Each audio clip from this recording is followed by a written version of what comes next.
ඔයාලා සාදරයෙන් ආදරයෙන් පිළිගන්නවා ආලෝකඩ YouTube channel එකෙන් අරගෙන තවත් අලුත් scientific video එකකට. ඉතින් මේ වීඩියෝ එකේදී අපි කතා කරනවා විශ්වයේ තියෙන රහස් දෙකක් ගැන. ඇත්තටම මේවා රහස්මත් නෙවෙයි මේවා අභිරහස් දෙකක්.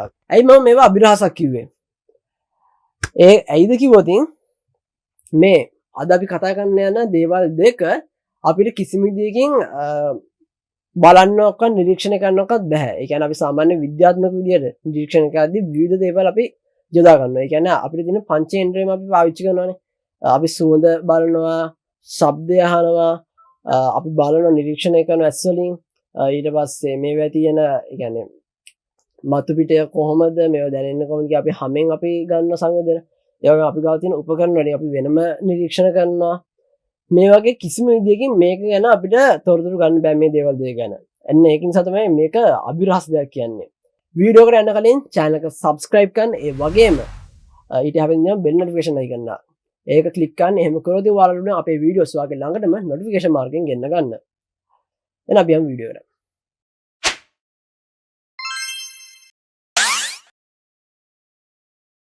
ඉතින් මම ඔයාලට කිව්වත් වගේම අද අපි කතා කරන්න යන්නේ විශ්වයේ තියෙන අභිරහස් දෙකක් ගැන.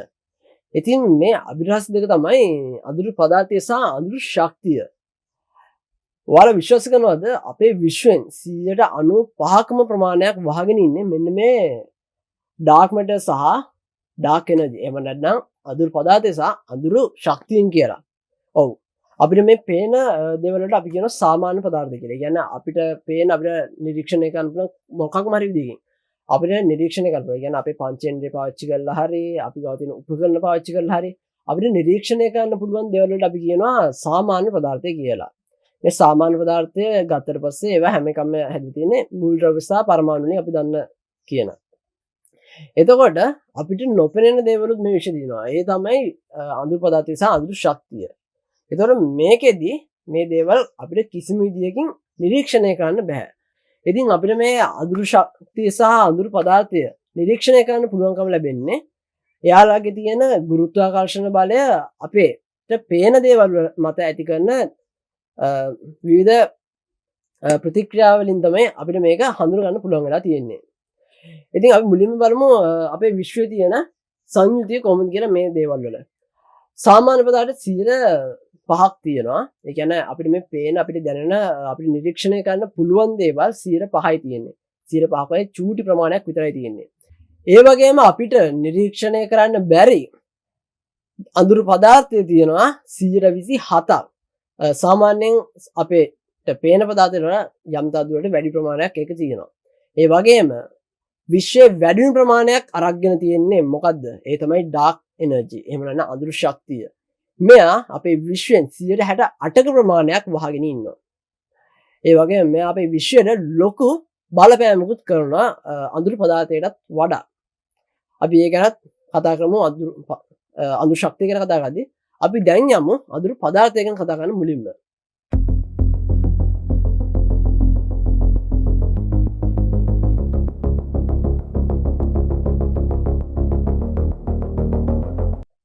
ඉතින් මේ අඳුරු පදාර්ථය ගත්තොත් මේ අඳුරු පදාර්ථය කියන්නේ දේවල් අල්ලගෙන ඉන්න ගම් එකක් වගේ. කියන්නේ මේක හැමදේම අලවගෙන ඉන්න try කරන දෙයක්. මේක විද්‍යාඥයන් හඳුන්වන්නේ මුලින්ම මේක හැඳින්වුවේ අදෘශ්‍යමාන ගම් එකක් කියලා. ඒ කියන්නේ මේ අඳුරු පදාර්ථය කියන නම දාන්න කලින්. පස්සේ තමයි මේකට අඳුරු පදාර්ථය කියන නම වැටුනේ. අඳුරු පදාර්ථය මුලින්ම හොයාගන්නේ 1900 ගණන් වල ඒ ෆ්‍රිට්ස් විකි කියන විද්‍යාඥයා. මෙයා තරු සහ මන්දාකිනි ගැන පරීක්ෂණ සහ අධ්‍යයනය කරමින් සිටපු විද්‍යාඥයෙක්. මෙයා එක් දිනක් දකිනවා මේ මන්දාකිනි වල තියෙන තරු ඉතා වේගයෙන් කැරකෙනවා. ඔයාලා දන්නවා මන්දාකිනි තියෙන තරු ගොඩක් වේගයෙන් කැරකෙනවා ඒ මන්දාකිනියේ මධ්‍ය වටේට. එතකොට මේ කැරකෙන තරු වල තියෙන ස්පීඩ් එකත් එක්ක මේක මත ඇති වෙනවා ප්‍රබල කේන්ද්‍රෝපසාරී බලයක්. ඒ කියන්නේ ඔයාලා දන්නවා ඕනෑම වස්තුවක් වෘත්ත ආකාරයක චලිතයක යෙදෙද්දී මේ මත ඇති වෙනවා බල දෙකක්. පළවෙනි බලය තමයි කේන්ද්‍රෝපසාරී බලය. ඒ කියන්නේ එළියට විසික් කරලා යන්න ඇති වෙන බලය. ඒ වගේම මේකේ ඇතුලේ ඒ කියන්නේ මේ වෘත්තයේ ඇතුලේ මොකක් හරි ගුරුත්වාකර්ෂණ බලයේ සහිත වස්තුවක් තියෙනවා නම් මෙන්න මේකෙන් ඇති කරන නැත්නම් ගුරුත්වාකර්ෂණ බලයක් හෝ මොකක් හරි ආතතියක් ඇති කරන්න පුළුවන්. මේක ඇදගෙන ඉන්න පුළුවන් දෙයක් තියෙනවා නම් අපි කියනවා ඒකෙන් ඇති කරන බලයට කේන්ද්‍රාභිසාරී බලය කියලා. උදාහරණයක් විදිහට මම මේ යතුර අරගෙන දැන් මේක මේ යතුර වාලා ඉතින් තරුව කියලා. එතකොට මේක තමයි ඒ තරුව අල්ලගෙන ඉන්න දේ. හරිද?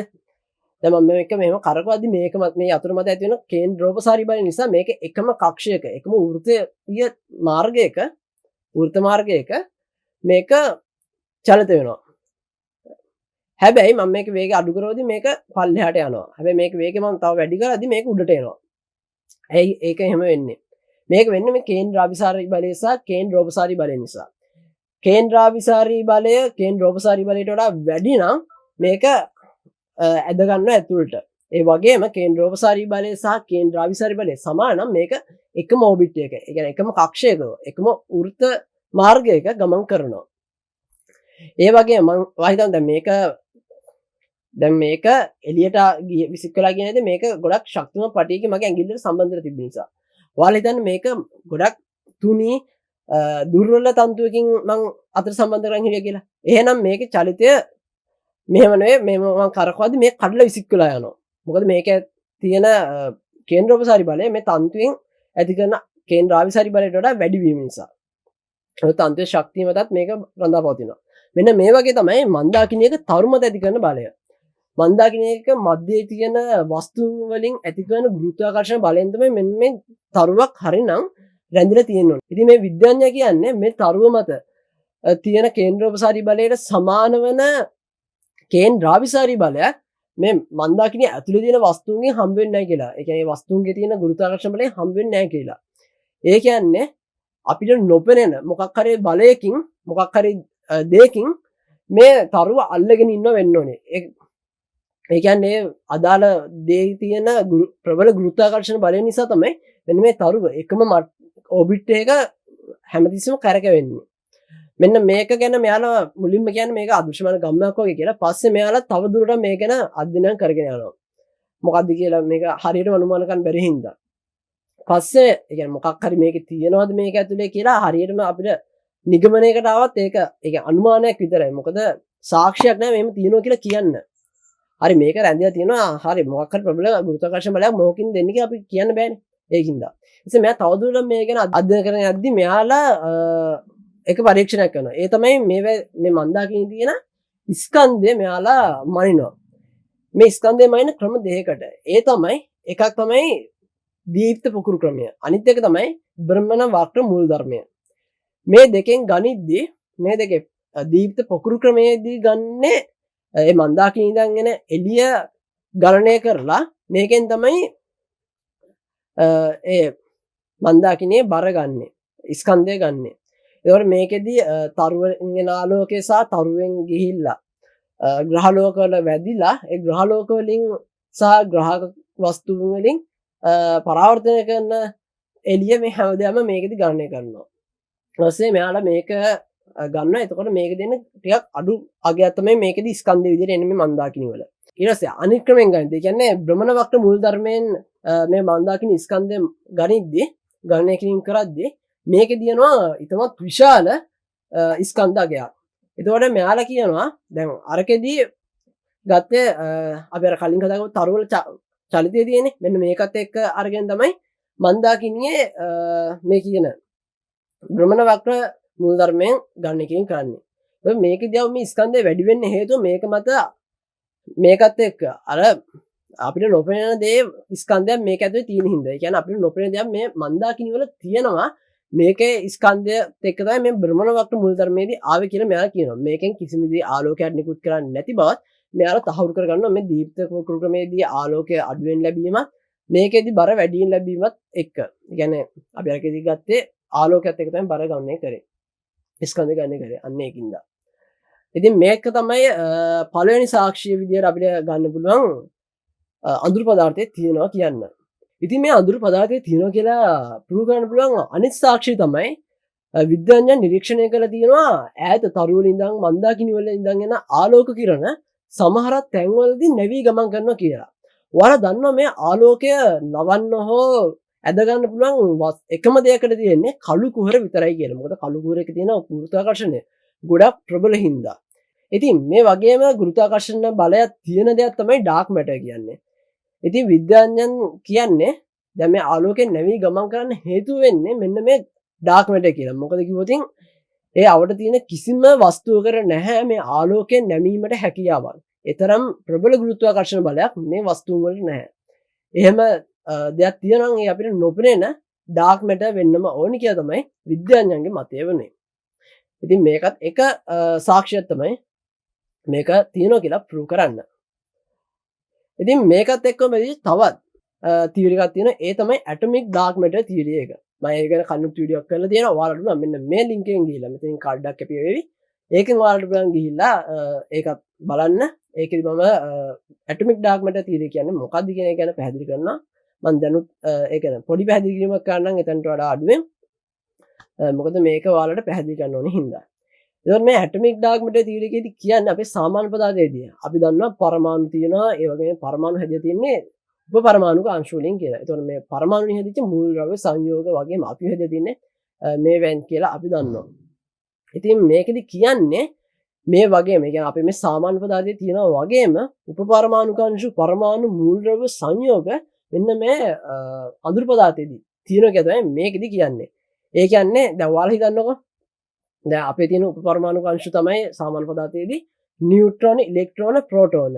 මෙයාලා කියන්නේ දැන් අඳුරු පදාර්ථය පැත්තට ගියොත් අඳුරු පදාර්ථයේදී තියෙනවා කියලා අඳුරු නියුට්‍රෝන, අඳුරු ඉලෙක්ට්‍රෝන, අඳුරු ප්‍රෝටෝන. ඒ වගේම මේවෙන් හැදිච්ච පරමාණු වලට කියන්නේ අඳුරු පරමාණු කියලා. ඒ වගේම මේවෙන් හැදිච්ච මූල ද්‍රව්‍ය වලට අපි කියනවා අඳුරු මූල ද්‍රව්‍ය කියලා. එතකොට කාබන් පරමාණුවක් නම් අඳුරු පදාර්ථයේ තියෙන අපි ඒකට කියනවා අඳුරු කාබන් පරමාණුවක් කියලා. මේ විදිහ තමයි මේ ඩාර්ක් මැටර් තියරි එකේදී ඇටොමික් ඩාර්ක් මැටර් තියරි එකේදී මේවා හඳුන්වන්නේ. එතකොට මට මේකෙදී පොඩි ප්‍රශ්නයක් ඇති වුණා. ඒ තමයි මේ ගැන අධ්‍යයනය කරගෙන යද්දී දැන් මේකේ මේ විදිහට මුල් ද්‍රව්‍ය සංයෝග තියෙනවා නම් මේකෙන් හැදිච්ච ජීවීන් ඉන්න බැරිද? මගේ පර්සනල් ඔපිනියන් එක මෙහෙම කියනවා නම් එහෙම ඉන්නත් ඕනි කියන එක. එතකොට අපි කතා කරනවා ප්‍රේතය කුම්බණ්ඩේ බුදුද කියලා කට්ටියක් ගැන අපිට නොපෙනෙන කට්ටියක් ඉන්නවා කියලා. එතකොට මෙයාලා හැදලා තියන්නේ අඳුරු පරමාණු වලින් වෙන්න පුළුවන් නේද?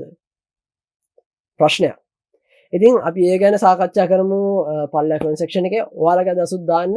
මොකක්ද ඔයාලට තියෙන ඔපිනියන් එක කියලා මේ ගැන අපි කමෙන්ට් සෙක්ෂන් එකේ මේ ගැන සාකච්ඡා කරමු.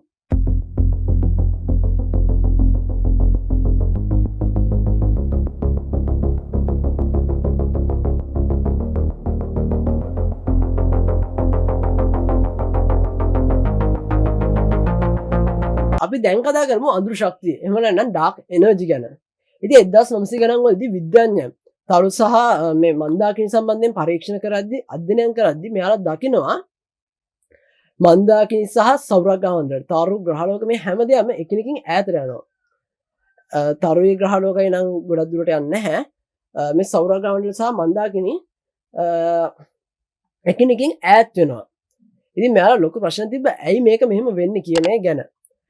පස්කාලින මෙයාලා හොයාගන්නවා මේක මොකක් හරි මේ මන්දාකිනි අතර තියෙන සෞරග්‍රහ මණ්ඩල අතර තියෙන මොකක් හරි අපිට පේන්නේ නැති අදෘශ්‍යමාන දෙයකින් මේ හැම දෙයක්ම තල්ලු කරනවා කියලා.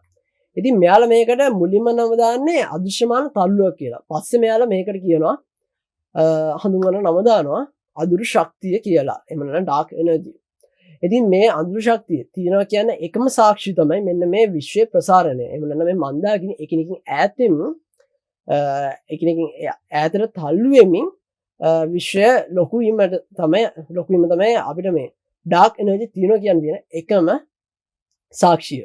හරි දැන් අපි බලමු අපේ අද වීඩියෝ එකේ සාරාංශයක් විදිහට අපි මොනවද කතා කරේ කියලා. ඉතින් අපි මුලින්ම කතා කරා මොනවද මේ අභිරහස් ද්‍රව්‍යයන් දෙක කියන එක ගැන.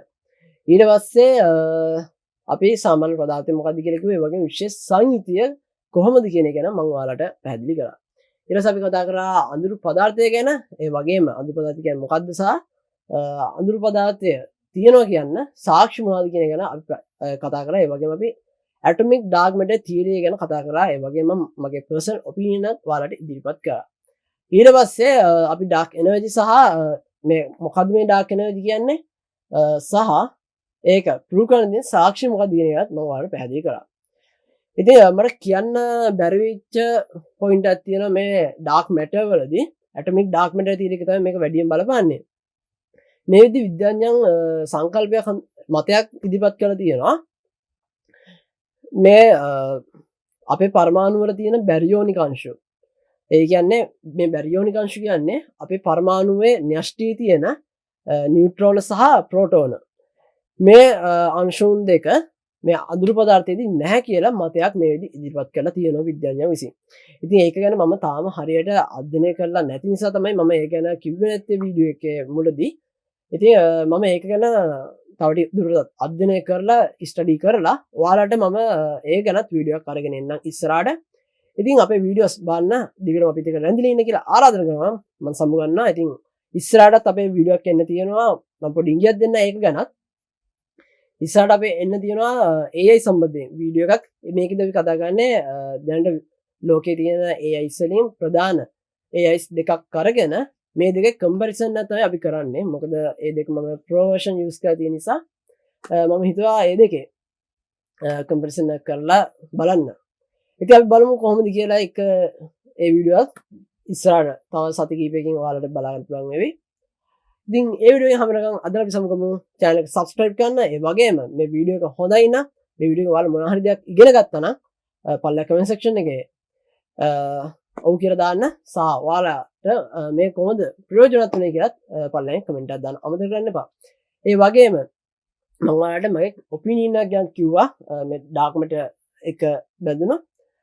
ඉතින් ඒක ගැන ඔයාලා මොකද හිතන්නේ කියන එක ගැන අනිවාර්යයෙන්ම කමෙන්ට් එකක් දාන්න අමතක කරන්නේ නැතුවම. මොකද ඒක ගැන අපි සාකච්ඡා කරමු. මේක ප්‍රදර්ශන කියන්නේ මේක scientifically prove වෙන්නේ නැහැ මේක ඇත්තයි කියලා. ඒ කතාව ඒක scientifically ගත්තොතින් prove කරලා නැති මගේ ඔපිනියන් එක. ඒක අදහසක් විතරයි.